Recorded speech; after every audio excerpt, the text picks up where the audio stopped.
एक संत थे वृंदावन में, पुरानी घटना है। तो उनको दाढ़ी थी, तो वो दाढ़ी में कुछ कम बाल थे, किसी किसी को कम रहते हैं। तो वो नगर वधू कोई गणिका थी, उसकी बेटी वो बकरी लेकर जाती, तो वो उससे बकरी चराने जाती, बहुत पुराने समय की बात। तो वो हंसती हुई, हंसी करती हुई वो महात्मा से पूछती, क्यों बाबा जी, तुम्हारी दाढ़ी अच्छी कि मेरे बकरे की दाढ़ी अच्छी? वो महात्मा बेचारे कुछ उत्तर नहीं देते। कई बार वो ऐसा चढ़ाती। अब वो रोगी हो गए, मृत्यु का समय आ गया, महात्मा का शरीर पूरा होने का समय आया, तो मृत्यु शैया पर थे। और उन्होंने कहा कि भाई वो अमुक वैश्या जो है उसकी बेटी को मुझे बुला दो जरा। लोग आश्चर्य में पड़ गए कि ये महात्मा जीवन भर भजन किया और अब मरते समय भगवान को तो नहीं, किसी भक्त को तो नहीं बुला रहे, किसी भगवान को याद नहीं कर रहे, वैश्या की बेटी को बुला रहे हैं। पर लोगों ने कहा भाई बुला दो, आखिरी इच्छा है। वो बुलाई गई बच्ची, और जैसे सामने आके खड़ी हुई तो वो महात्मा जी अपनी दाढ़ी पे हाथ घुमा के बोले, बेटी तेरे बकरे से मेरी दाढ़ी लाख गुना अच्छी है। वो रो पड़ी, क्योंकि आज तो बाबा का शरीर छूट रहा है।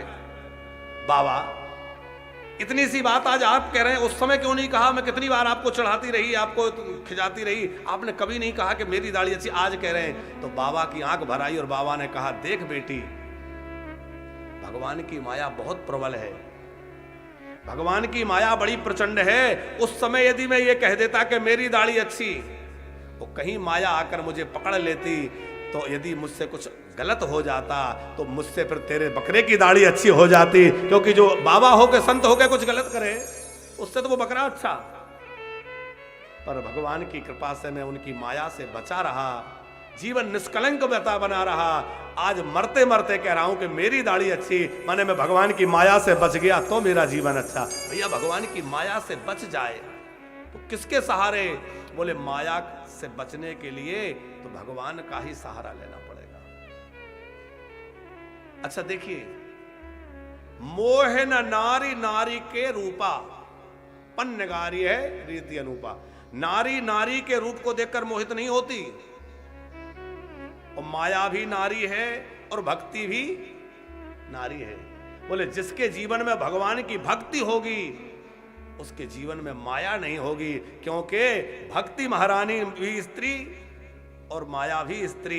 बोले जिसने भक्ति महारानी को अपने आश्रय, भक्ति महारानी का आश्रय ले रखा है, माया उस पर प्रभाव नहीं करेगी।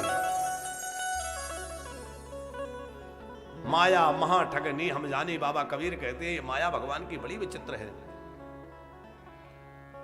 तो नारद जी पर भगवान की माया का प्रभाव है और दिखलाना चाहते हैं कि माया कितनी प्रचंड है। अच्छा, रामचरितमानस में 4 विवाहों की चर्चा है, 2 पूरे 2 अधूरे। पूरे तो सब जानते हैं, एक शिव जी का विवाह हमने कल सुना और राम जी का विवाह, खूब आनंद की कथा है। अधूरे बोले एक नारद जी का और एक शूर्पणखा, वो भी प्रस्ताव लेके तो आई थी, देखो तैयारी तो उसकी फुल थी, पर विवाह हुआ नहीं। तो बोले 2 पूरे 2 अधूरे। तो बोले भैया जो माया वाले काम हैं वो तो अधूरे ही रह जाएंगे, पर भगवान का आश्रय लो तो जीवन के सारे काम पूरे हो जाएंगे।